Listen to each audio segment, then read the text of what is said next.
எஸ்சினி நீலாம் புல்லட் ஓட்டுறியா அப்படின்னு சொல்லி சிவகங்கை மாவட்டம் மானாமதுரையை சேர்ந்த ஒரு கல்லூரி மாணவனை 2 கையையும் வெட்டியிருக்காங்க. அந்த அளவுக்கு அவங்களுக்குள்ள ஜாதி வெறி ஊறி போய் கிடக்கு. இந்த சம்பவத்தை பண்ண 2 பேரை போலீஸ் அரெஸ்ட் பண்ணிருக்காங்க. வினோத், வல்லரசு. கைகள் வெட்டப்பட்ட அந்த பையன் பேர் ஐயாசாமி. அதாவது அவங்களோட குடும்பம் பாத்தீங்கன்னா ஓரளவுக்கு கஷ்டப்பட்டு ஓரளவுக்கு உழைப்பால உயர்ந்து அவங்க வீடு கட்டியிருக்காங்க, பைக்லாம் வாங்கியிருக்காங்க. இந்த பையனோட அம்மாவும் அண்ணனும் என்ன சொல்றாங்கன்னா, நாங்க வீடு கட்டினதுல இருந்தே அவங்களுக்கு ஒரு மாதிரி காண்டாவே இருக்கு. ஏன்னா இவங்க எல்லாம் வீடு கட்டியிருக்காங்க, பைக்லாம் வாங்கியிருக்காங்க பொறாமையில தான் அதை பண்ணதா அவங்க 2 பேருமே சொல்றாங்க. மட்டும் இல்லாம அந்த பையனை வெட்டின கையோட வந்து வீட்லயுமே கல்ல விட்டு எரிஞ்சு அவங்க வீட்டோட ஜன்னல் கண்ணாடி எல்லாத்தையுமே உடைச்சிருக்காங்க. படிக்கிறது பிடிக்கல, நாங்க வளர்றது பிடிக்கல, அதாவது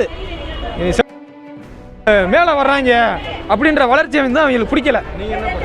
நான் வந்து பிஎஸ்சி மேத்தமெட்டிக் படிச்சிருக்கேன். என் தம்பி பிஎஸ்சி மேக்ஸ் தான் படிச்சுக்கிட்டு இருக்கேன். இப்போ அவனுக்கு செமஸ்டர் வந்திருக்கு. செமஸ்டர் வரதுக்குள்ள வெட்டி எக்ஸாம்ல விடாம ஆக்கிட்டாங்க. அவனுடைய வாழ்க்கையை இப்போ கேள்விக்குறியா இருக்கு.